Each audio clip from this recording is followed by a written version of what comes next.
ये देखिए श्याम सुंदर जी, लड़का कितना सुंदर है। हमारी अनुराधा बिटिया के लिए महेश से अच्छा लड़का कोई हो ही नहीं सकता। अरे सीतापुर गांव में बड़ी हवेली है जमींदार सूरज सिंह की।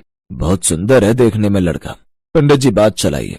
अनुराधा की माँ एक काम करो, अनुराधा को भी तस्वीर दिखा दो, वो भी देख लेगी। जी ठीक है, मैं अभी दिखाती हूँ। अनुराधा ने जब महेश की तस्वीर देखी तो उसे महेश देखने में बहुत सुंदर लगा और मन ही मन उसने महेश को अपना पति भी मान लिया। अनुराधा के माता पिता भी इस रिश्ते से खुश थे। कुछ दिनों बाद अनुराधा की शादी जमींदार साहब के बेटे महेश के साथ हो जाती है और फिर अनुराधा शादी होकर सीतापुर गाँव आ जाती है। अनुराधा ने जब खुशी का ठिकाना नहीं था, उसके मन में तो लड्डू फूट रहे थे और खुशी से मन ही मन बातें करने लगी। कितनी सुंदर हवेली है, मुझे तो ऐसा लग रहा है मैं तो किसी राजमहल की रानी बनने वाली हूँ। ये हवेली तो मेरे सपनों से भी ऊपर है। बहू चलो अंदर चलो, तुम्हारी मुंह दिखाई की रस्म होनी है। अनुराधा अपनी सास और बाकी रिश्तेदारों के साथ हवेली के अंदर जाती है, पर जैसे ही उसने हवेली के अंदर प्रवेश किया वो घबरा गई। क्या हुआ बहू, आओ चलो। हवेली बाहर से जितनी भव्य दिखती थी, अंदर से उतनी ही भरी हुई थी। हर तरफ हलचल थी। इतने सारे लोग देखकर अनुराधा घबरा गई। इतने सारे लोग, हो सकता है शादी में आए होंगे और चले जाएंगे। बहू तुम यही सोच रही हो ना कि हवेली में इतनी चहल पहल क्यों है? इसलिए क्योंकि हमारे परिवार में सभी लोग एक साथ रहते हैं। ये तुम्हारे ससुर के बड़े भाई हैं, ये मेरी जेठानी, ये उनका परिवार है, यानी कि तुम्हारे जेठ देवर, उनके बच्चे, हम सब एक साथ रहते हैं। धीरे धीरे तुम्हें सबकी पहचान हो जाएगी। मुंह दिखाई की रस्म शुरू हुई। एक एक करके सभी महिलाएं अनुराधा का घूंघट उठाकर उसे देखने लगी। बहू तो बिल्कुल चांद का टुकड़ा लाई हो महेश की माँ। हमारे खानदान में सब बहुएं बहुत सुंदर सुंदर आई हैं। अनुराधा भी सब बहुओं की तरह बहुत सुंदर है। माँ भाभी कितनी प्यारी है। बिल्कुल सही कहा बिटिया। बाहर के मेहमान तो बाद में आते, घर में इतनी औरतों ने मुंह दिखाई की रस्म में समय लगा दिया। फिर जब अनुराधा पूरी तरह से थककर चूर हो चुकी थी, रात को जब वो महेश के साथ अपने कमरे में थी तो उसने महेश से पूछा, इतने सारे लोग, क्या हम सब साथ ही रहेंगे? हाँ अनुराधा, हमारा परिवार बहुत बड़ा है। हमारे घर में कोई अलग नहीं, सब दिल से जुड़े हैं, सब एक दूसरे के साथ प्रेम से रहते हैं। मैं तो बचपन से ही सबको एक साथ देखता आ रहा हूँ। इस परिवार की नींव एक दूसरे के लिए प्रेम पर आधारित है। अब तुम्हें भी इस परिवार के लोगों के दिलों को अपने प्यार से जीतना है। मैं तो एक राजमहल की रानी बनने आई थी, पर यहाँ तो मैं एक बड़े से गांव के बराबर ससुराल में एक छोटी सी बहू बनकर रह गई हूँ। क्या मैं इस भीड़ को झेल पाऊंगी? अनुराधा को पता था कि अब उसकी जिंदगी पूरी तरह से बदल चुकी थी। उसे लगा कि वो अपनी छोटी सी दुनिया छोड़कर एक गांव के बराबर ससुराल में आ गई है, जहाँ हर रिश्ते को समझना और निभाना उसकी सबसे बड़ी चुनौती थी।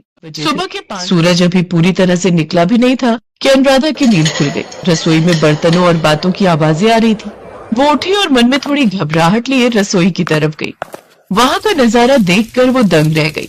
कम से कम 5 औरतें पहले से ही काम में लगी थी। कोई आटा गूंथ रही थी तो कोई सब्जियां काट रही थी। उसकी सास एक बड़े से चूल्हे पर दाल पका रही थी।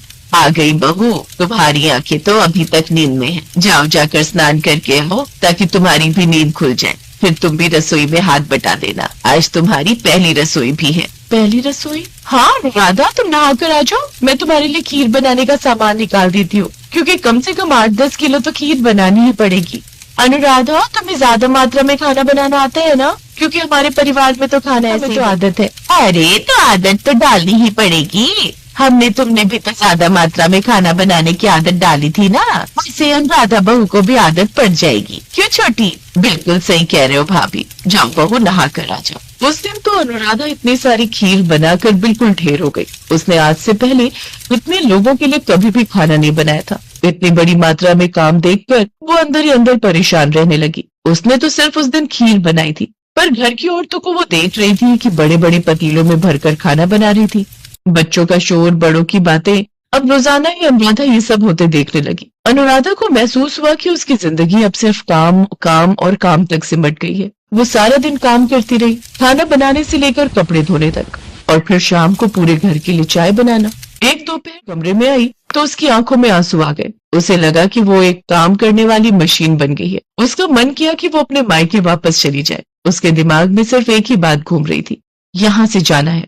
ये सोचकर वो गुस्से में खड़ी हुई और दरवाजे की तरफ बढ़ी और जैसे ही बाहर निकलने वाली थी, अचानक उसकी आंखों के आगे अंधेरा छा गया और वो चक्कर खाकर जमीन पर गिर पड़ी। महेश घबरा गया और चिल्लाकर पूरे परिवार को आवाज दी। माँ, बड़ी माँ, भाभी, भैया, बाबूजी, जल्दी आओ, अनुराधा बेहोश हो गई है। पूरा परिवार भागकर कमरे में आया। सब परेशान हो गए। तुरंत गांव के डॉक्टर को बुलाया गया। डॉक्टर ने अनुराधा की जांच की। डॉक्टर साहब, बहू होश में क्यों नहीं आ रही? मेरा तो मन घबरा रहा है। डॉक्टर साहब, मेरी बहू को क्या हुआ है? अचानक ये बेहोश कैसे हो गई? घबराने की कोई बात नहीं है अनुराधा, अब कुछ देर में होश में आ जाएगी। मैंने ताकत का इंजेक्शन लगा। बनने के समय शुरुआत में ऐसे चक्कर आ जाते हैं। माँ? जी यशोदा जी, आपकी बहू माँ बनने वाली, इसीलिए अनुराधा को आराम की बहुत जरूरत है, ताकि शरीर में कमजोरी ना हो और बच्चा स्वस्थ और तंदुरुस्त पैदा हो। डॉक्टर की बात सुनकर पूरे घर में खुशी की लहर दौड़ गई। अनुराधा को होश आ गया था। अपने आसपास इतने सारे लोगों को देखकर अनुराधा थोड़ा घबरा गई। मेरी बहू रानी, तुमने तो हमें इतनी बड़ी खुशी दे दी। जीती रहो बहू। जीती रहो बहू, तुम और तुम्हारा आने वाला बच्चा स्वस्थ रहे, इसके लिए अपने शरीर को आराम दो। बहू, कोई भी काम करने की जरूरत नहीं है। बाबूजी, हम अनुराधा का पूरा ख्याल रखेंगे। अनुराधा, बस तुम्हें अपने ऊपर ध्यान देना है, बाकी घर की सारी जिम्मेदारी हमारी है। अगले कुछ महीनों तक अनुराधा को कोई काम नहीं करने दिया गया। उसे रानी की तरह रखा गया। सब उसकी पसंद का खाना बनाते, उसकी देखभाल करते।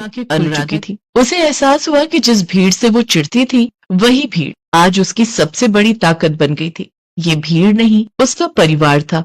वो ऐसा परिवार जो मुसीबत के समय में हमेशा साथ खड़ा था। महेश जी, आप सही कहते थे। ये परिवार सचमुच एक दूसरे के साथ प्रेम की डोर से जुड़ा है। अब इस डोर का एक हिस्सा मैं भी हूँ। ये मेरा परिवार है, हंसता खेलता, ढेर सारा प्यार बांटने वाला परिवार। अनुराधा की बात सुनकर महेश के चेहरे पर खुशी आ जाती है और वो अनुराधा को गले से लगा लेता है। कुछ समय बाद अनुराधा एक प्यारे से बेटे को जन्म देती है।